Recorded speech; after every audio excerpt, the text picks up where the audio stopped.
Olivia Martinez stared at her computer screen. The signal was still there.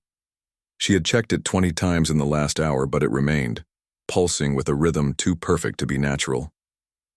After 8 years at NASA's Deep Space Monitoring Station, she knew the difference between cosmic background noise and something made by intelligence. "Hey Greg, can you look at this?" she called to her colleague. Greg Porter pushed his chair across the room, his coffee sloshing dangerously close to the rim of his mug. He squinted at her screen. "That's not one of ours, is it?" "No. And it's not Russian, Chinese, or European either." I checked. Greg's face paled. "You think it's—" "I'm not saying anything yet, but we need to tell Hansen." Within 3 hours, the director of NASA was on a video call with the president. Within 6, every major observatory on Earth was pointing at the same spot in space.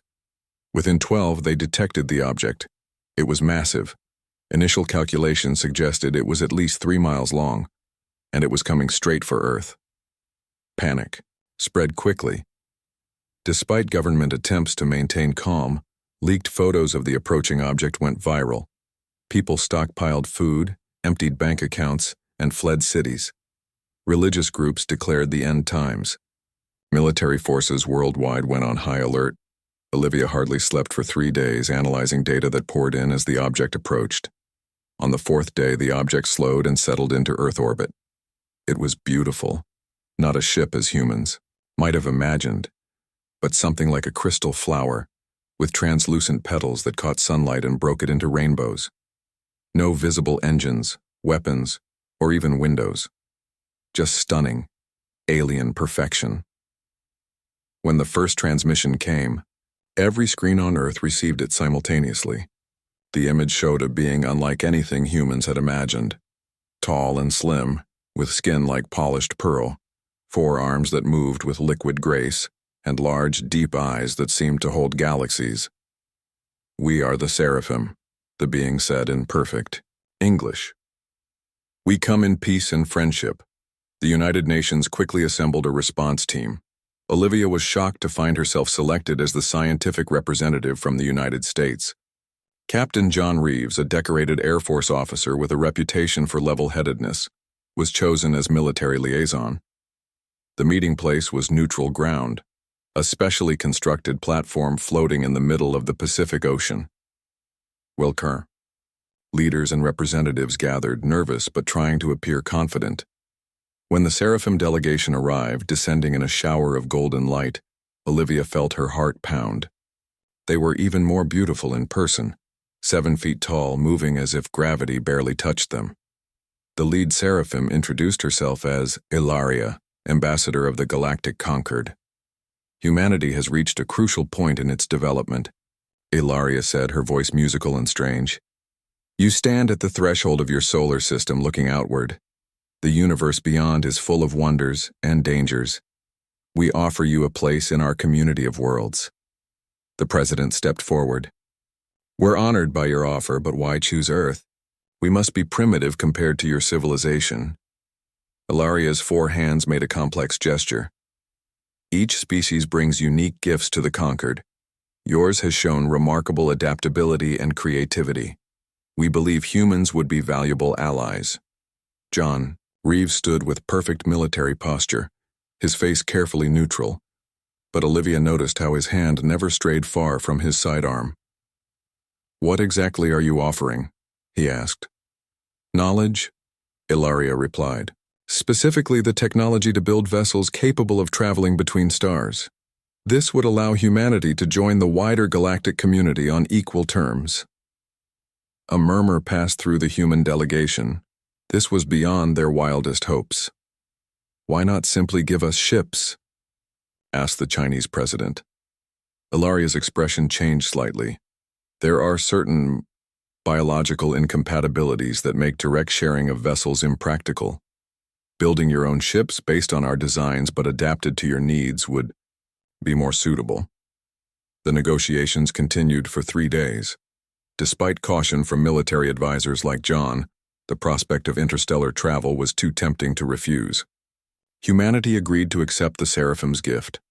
On the final day, Ilaria presented a small crystal to the United Nations Secretary General.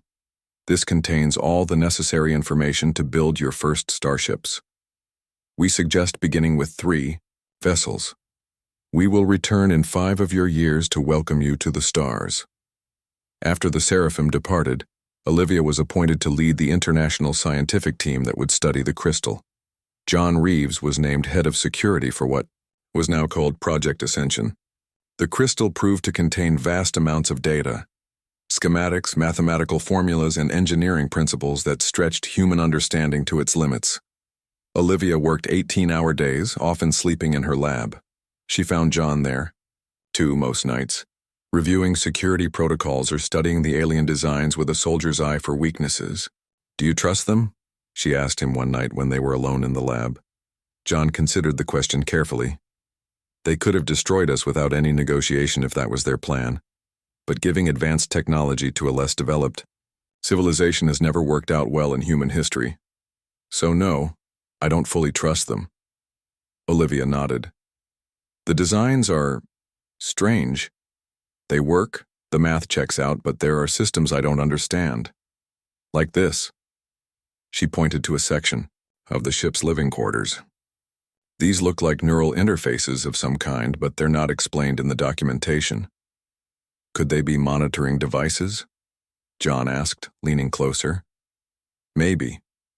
Or maybe they're necessary for the propulsion system. Without more information, we can't know.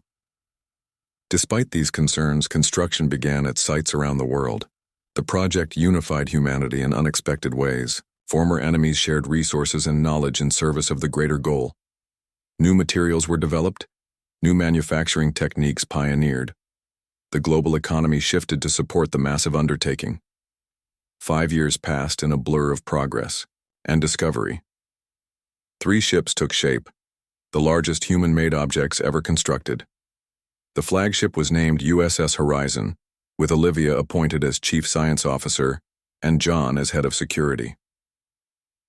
The night before the Seraphim were due to return, Olivia stood in the observation deck of the orbital construction facility, looking at the completed Horizon. Its sleek hull gleamed in Earth's reflected light. "Beautiful, isn't it?" John said, joining her at the window. "Yes. And terrifying." "Having second thoughts?" Olivia shook her head. "No. But I keep thinking about why they really chose us. What makes humans special enough for the Seraphim to give us the stars? I guess we'll find out." John placed a hand briefly on her shoulder. "Whatever's waiting for us out there, we'll face it together." As if on cue, sensors detected a new signal. The Seraphim had returned right on schedule. Humanity's journey to the stars was about to begin. The USS Horizon hummed with activity as the crew made final preparations for departure. In the 5 years since the Seraphim had gifted them with spaceship technology, humanity had worked together like never before. The ship was beautiful, sleek, and powerful, with systems that seemed like magic to most of the crew. Olivia walked through the long corridors, checking her tablet as she went. As Chief Science Officer, she needed to make sure all research stations were ready. Tomorrow they would leave Earth's orbit and head toward the Seraphim homeworld, a journey that would take 3 months even with the advanced drive systems. "Everything on schedule?" John Reeves asked, falling into step beside her. His uniform was crisp and his face showed no sign of the stress Olivia knew he must be feeling. "Yes. The science teams are ready. How about security?" John nodded. "As ready as we can be for a mission into the unknown." They reached the bridge where Captain Laura Bell was reviewing final system checks. The bridge crew worked quietly at their stations, the atmosphere tense with excitement and nerves. "All sections report ready, Captain," said Olivia. "Good. And the Seraphim vessel?" "Still waiting at the edge of our solar system," John replied. "They've sent coordinates for the jump points to reach their home system." Captain Bell looked at the main screen, which showed a view of Earth. "Our first mission beyond our solar system. Let's make humanity proud." The next morning, with Earth's leaders watching, the USS Horizon and its sister ships, Pathfinder and Discovery, departed. The Seraphim vessel, a beautiful crystal-like structure that seemed to glow from within, led the way. The first week in deep space was busy. The crew adjusted to their new routines, and scientists ran tests on the new engines and systems. But by the second week, something strange began to happen. Dr. Alan West, the ship's psychologist, noticed an increase in crew members reporting bad dreams. At first, he thought it was just stress from the mission. Space travel was dangerous, and they were the first humans to travel so far from Earth. "I keep dreaming about being chased," said Lisa Young, one of the engineering team. "Something's hunting me, but I can't see what it is. I just know it's getting closer." Alan wrote notes in his tablet. "How many nights have you had this dream?" "3 in a row now. I'm afraid to go to sleep."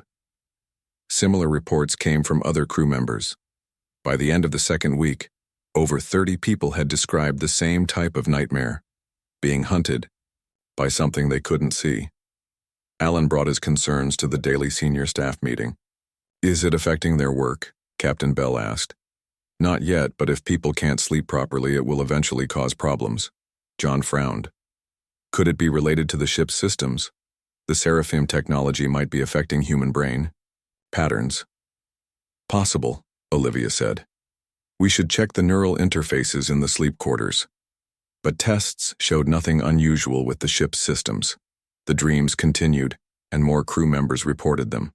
Even Olivia started having them. Dark dreams filled with the sense of being watched by hungry eyes. 1 month into their journey, the human ships reached the first jump point. The Seraphim vessel sent instructions, and Horizon's navigation team programmed the coordinates. "Jump in 3, 2, 1, announced the navigator. The stars stretched and blurred around them. Olivia felt a strange pressure in her head. Then it was over. The ship emerged in a new region of space. "Jump successful," reported the navigator. "All systems normal." That night, the dreams became worse. Olivia woke up gasping, her heart pounding. In her dream, she had been running through dark woods while something with too many legs scuttled after her. The fear had been so real she could still taste it. Unable to go back to sleep, she went to the science lab. To her surprise, John was already there looking at data on a screen. "Bad dreams?" she asked. He nodded. "I wanted to check something." He pointed to the screen. "These are readings from the ship's sensors during the jump. There was an energy pattern I didn't recognize." Olivia studied the data. "It looks like some kind of wave that passed through the ship. Could it have affected our brains?" "Maybe. But why would the Seraphim expose us to something harmful?" 2 weeks later, they reached the Seraphim home system. It was beautiful. A yellow star surrounded by 7 planets. The third planet, Elysia, was the Seraphim homeworld. As they entered orbit, the crew gathered at viewports to see the alien planet. It was mostly blue, like Earth, but the land masses formed strange, swirling patterns unlike Earth's continents. The Seraphim sent a message inviting a delegation to visit their world. Captain Bell selected 20 crew members, including Olivia, John, and Alan. The landing shuttle touched down in a city that looked like it was made of crystal and light. Buildings spiraled upward, catching the sunlight and breaking it into rainbows. Seraphim moved gracefully through open plazas, their forearms making fluid gestures as they communicated. Ambassador Ilaria greeted them. "Welcome to Elysia. We are honored to be the first to host humans beyond your solar system." The human delegation was given a tour of the city. Everything was beautiful and advanced, but Olivia noticed something odd. There were no bedrooms in any of the buildings they visited. "Where do your people sleep?" she asked Ilaria. The ambassador made a gesture that seemed equivalent to a smile. "The Seraphim do not sleep as humans do. We enter a brief restoration phase while remaining fully aware." "You never sleep?" Alan asked, his interest clearly piqued. "Do you dream?" Ilaria's movements became slightly stiffer. "Dream? We are not familiar with this concept. Dreams are experiences we have while sleeping," Alan explained. "Sometimes they're pleasant, sometimes frightening. The frightening ones are called nightmares."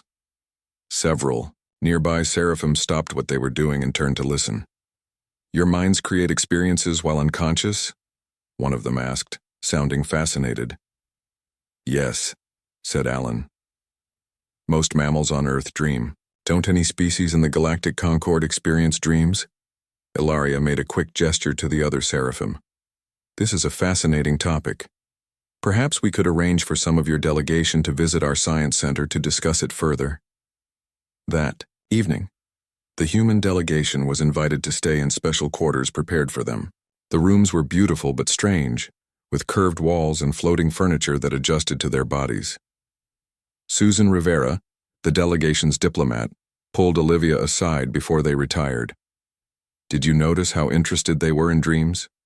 They seemed almost afraid when Alan mentioned nightmares. Olivia nodded. And I saw something in one of their science facilities, a display that mentioned a dream barrier in their language. I think there's something important about human dreams that they're not telling us. That night in the alien quarters, every member of the human delegation had the worst nightmares of their lives. Olivia woke up with a scream stuck in her throat. Her heart raced as the memory of her nightmare faded. Something about being buried alive while unseen creatures dug toward her. She sat up in the strange seraphim bed and noticed her hands were shaking. A soft knock came at her door.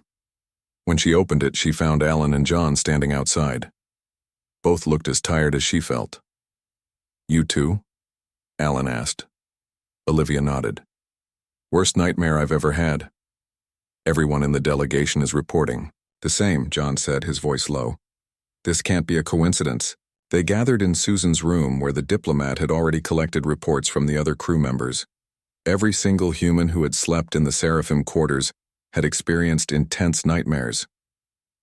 There's something not right here, Susan said. I want to know why the seraphim are so interested in our dreams, and why they prepared special quarters for us, added Kyle Donovan, the ship's engineer. He held up a small scanner. I did a sweep of my room this morning. There are devices embedded in the walls near the beds. They're giving off unusual energy readings. John's expression hardened. We need to investigate, but we can't let the seraphim know we suspect anything. Olivia, you and Alan continue with the scheduled tour of their science facilities. Susan and I will meet with their leaders as planned. Kyle, see what else you can find out about those devices. The group split up. Olivia and Alan were taken to a large building that seemed to be the seraphim equivalent of a research center. Their guide, a seraphim scientist named Talon, showed them laboratories where researchers studied everything from star formation to new materials. While Talon was distracted by a question from Alan, Olivia slipped away and found a computer terminal. Using the translation device she had been working on, she searched for information about dreams. The results were fascinating and disturbing.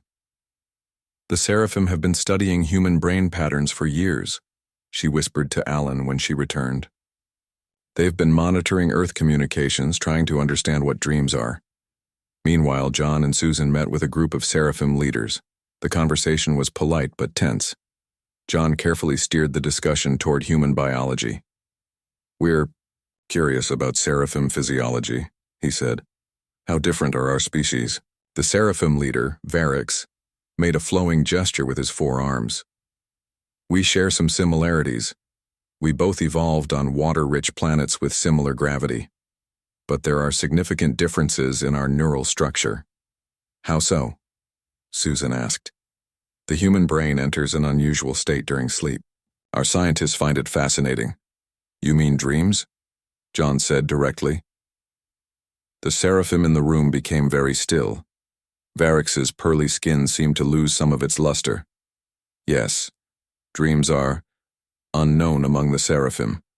Our species never evolved the neural pathways for such experiences. That evening, the human delegation insisted on returning to their ship for rest. Once aboard the Horizon, they gathered in the secure conference room. I found something, Kyle said, placing a small device on the table. This was hidden in my quarters. It's designed to monitor and amplify brain activity during sleep. I discovered more in their research files, Olivia added. The seraphim have never experienced dreams in their entire evolutionary history. No species in the Galactic Concord does. They find the concept both terrifying and fascinating. Alan nodded. That explains their reaction when I mentioned nightmares.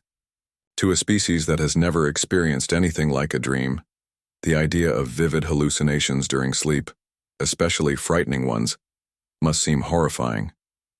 But why bring us here? Susan asked. Why give us spaceship technology in the first place? I think I know, said Olivia. According to their records, they detected our radio and television broadcasts decades ago. They learned about human dreams from our films, books, and scientific papers. They've been studying us ever since, trying to understand how our minds work. John leaned forward.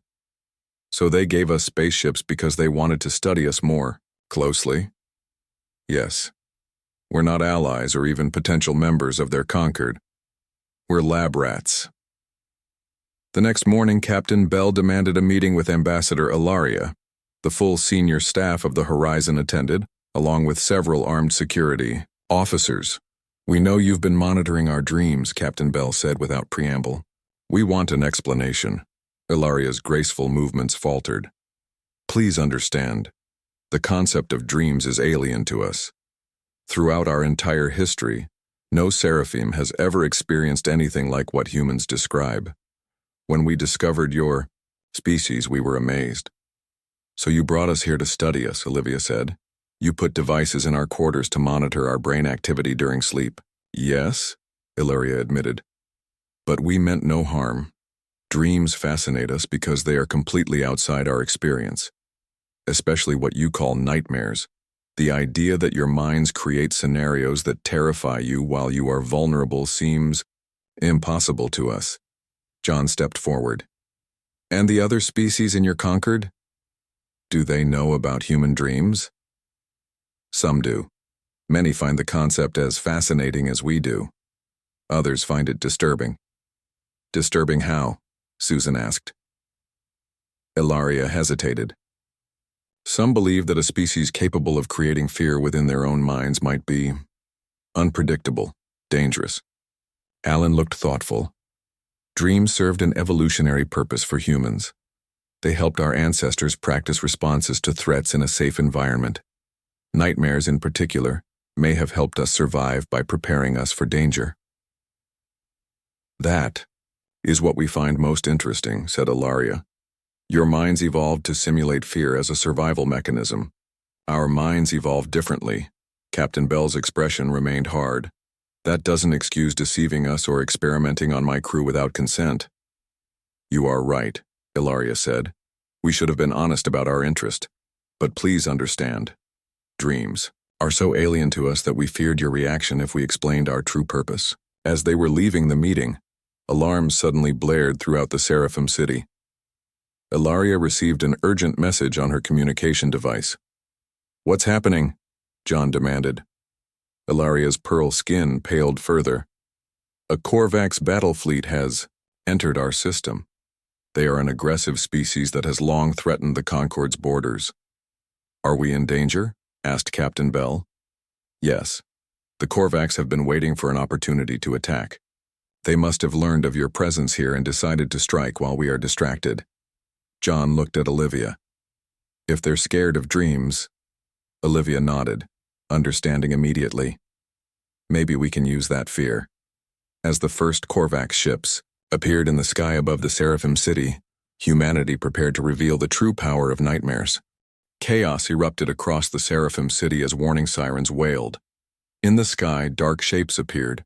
Korvax warships with sharp, angular designs that contrasted with the flowing crystal architecture of the Seraphim. We need to get back to our ship, Captain Bell ordered. The human delegation moved quickly toward their shuttle, guided by Seraphim security forces. Explosions lit up the horizon. The Korvax had already begun their attack on the outer defenses of the city. Wait, Olivia said, stopping suddenly. Ambassador Ilaria, you said the Korvax don't experience dreams either, right? Ilaria nodded, her movements jerky with stress. No species in the Concord does. Only humans. And they find the concept disturbing? Very much so. The idea of a mind creating its own fear is alien to them. Olivia turned to Alan. The dream monitoring devices the Seraphim placed in our quarters, Could they be modified to project dreams rather than just record them? Alan's eyes widened. Theoretically, yes. The technology reads brain patterns. If reversed, it might broadcast those patterns. What are you suggesting? Captain Bell asked.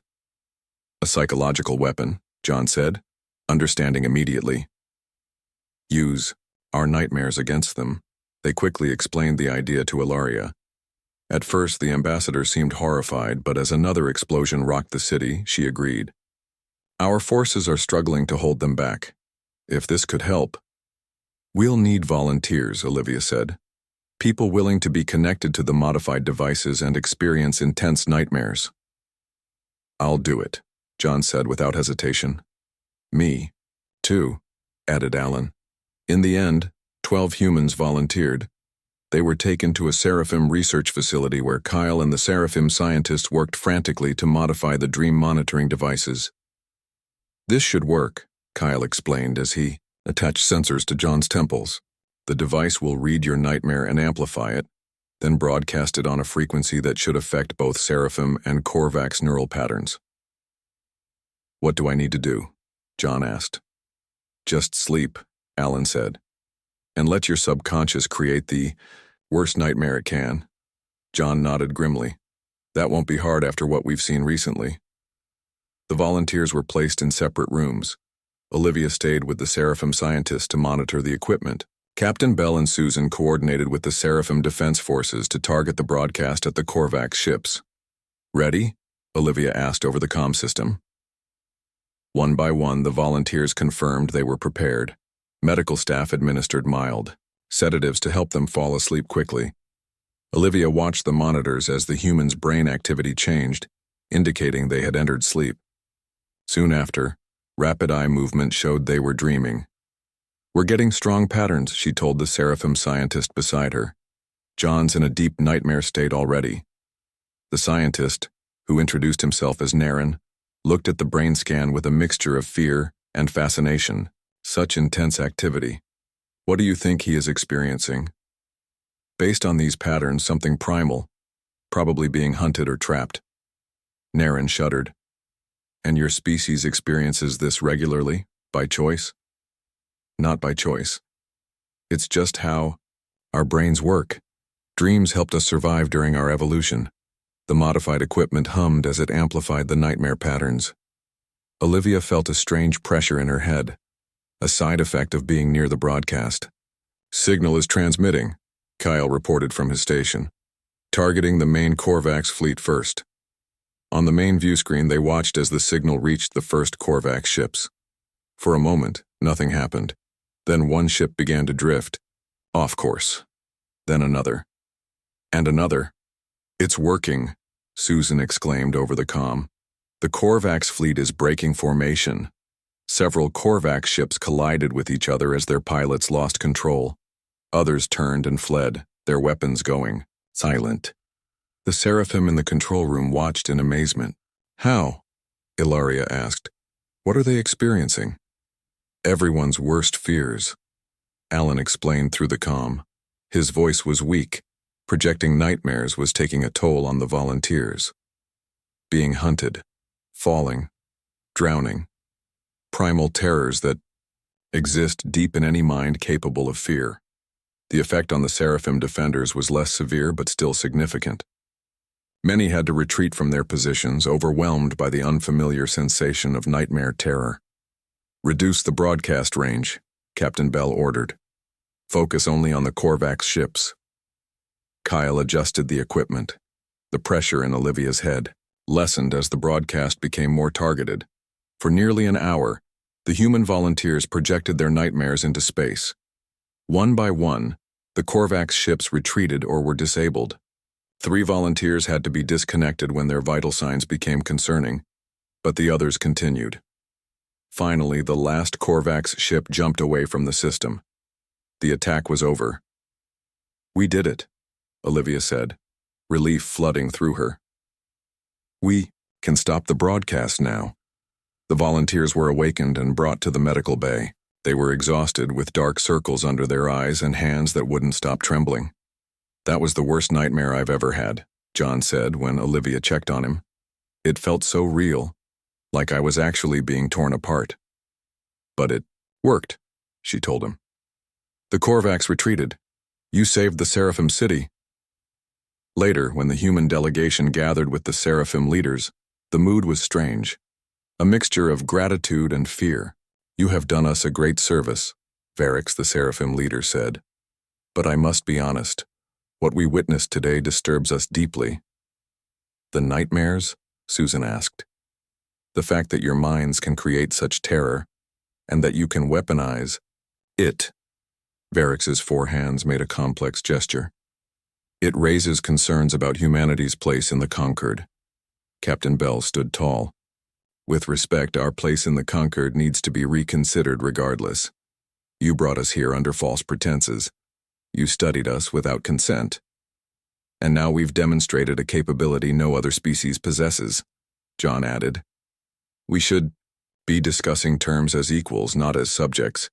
The Seraphim leaders conferred among themselves. Finally, Varix spoke again. You are right. The situation has changed. Word of what happened here will spread quickly through the conquered. Many species will be concerned about humanity's abilities, and others might seek to exploit them, Ilaria added. Then we need to return to Earth immediately, Captain Bell said. Our people need to know what we've discovered and prepare for the wider implications.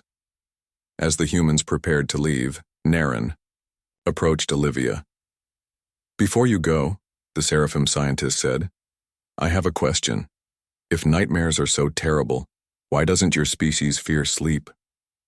Olivia considered this. Because dreams aren't only nightmares. We also have good dreams, experiences of joy, love, and wonder while we sleep. The bad comes with the good. Naren seemed to ponder this deeply. A balance we Seraphim have never known. Perhaps there is more to learn from humans than we realized. The USS Horizon departed the Seraphim homeworld the next day. As Earth came into view 3 months later, John joined Olivia on the observation deck. Everything's going to change now, he said. Olivia nodded.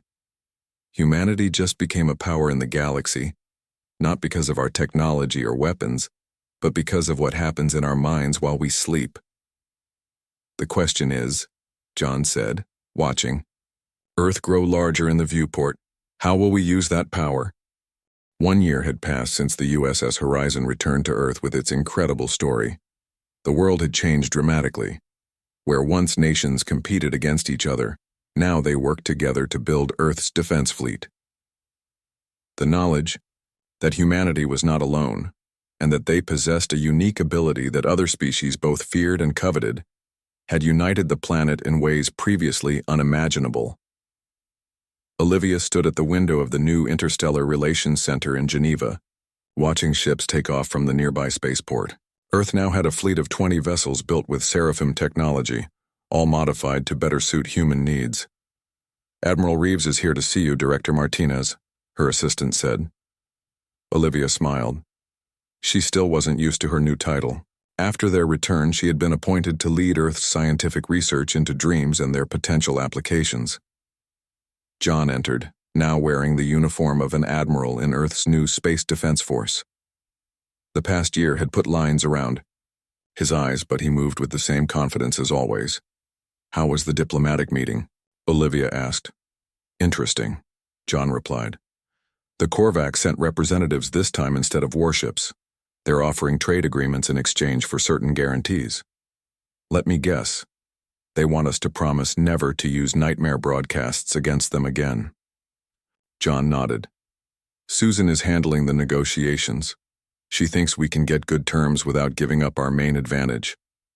They walked together to the conference room where Earth's Interstellar Council was gathering. The room filled with military, officers, scientists, and government officials.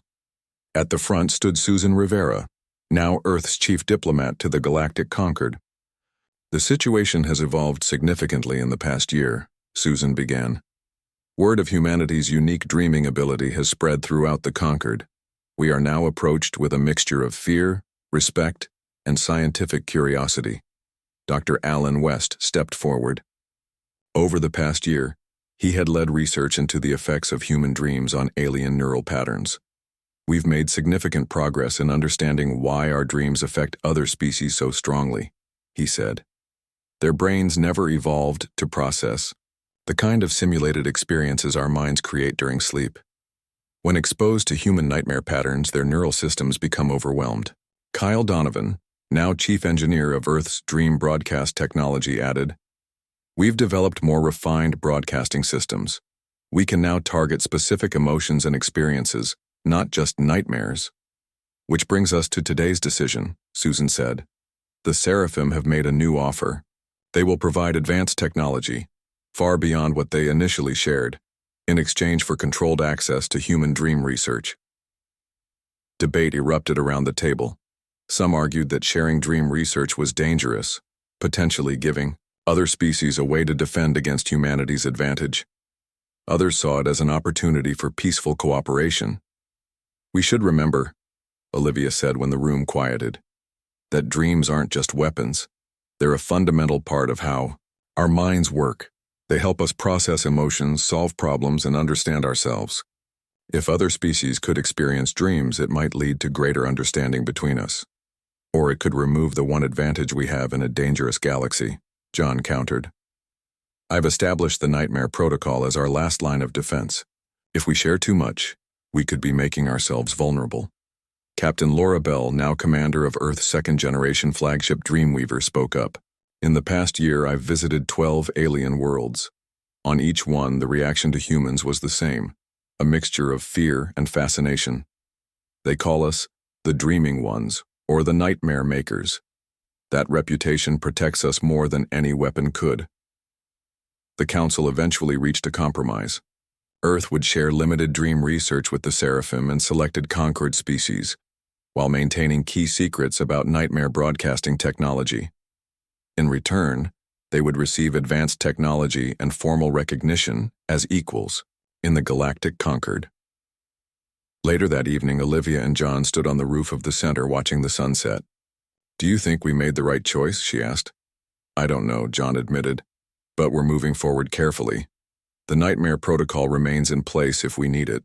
The Nightmare Protocol was now known throughout the galaxy, a promise that any direct attack on Earth or human colonies would trigger a full-scale nightmare broadcast targeted at the aggressor species. No one knew if it would ever be used, but its existence kept potential enemies at bay. "Kyle's team made another breakthrough yesterday," Olivia said.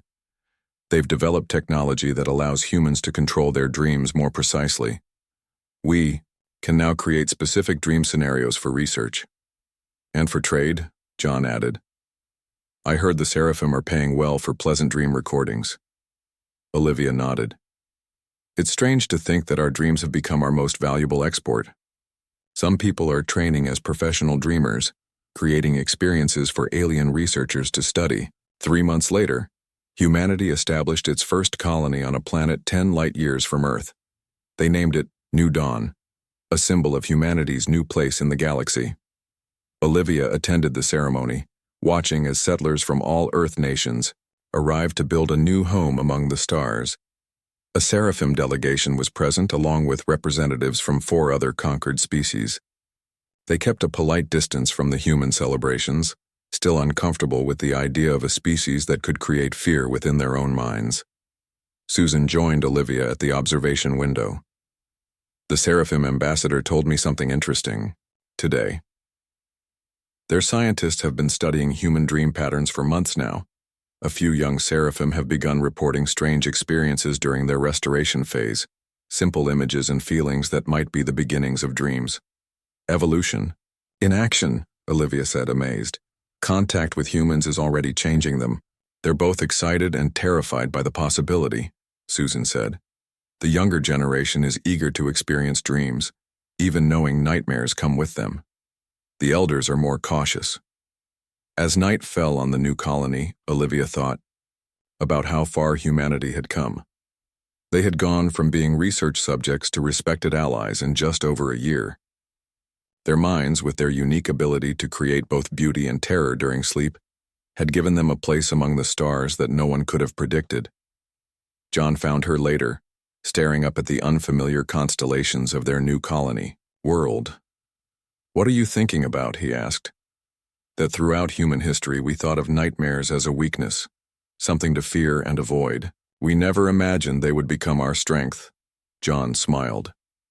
Maybe that's the greatest lesson in all this. Sometimes what we think of as our weaknesses turn out to be our greatest gifts. As the settlers of New Dawn slept their first night, on their new world, their dreams, both good and bad, became part of this planet's story. And somewhere in the dark between the stars, alien minds wondered what it would be like to dream as humans do, with all the wonder and terror that came with it.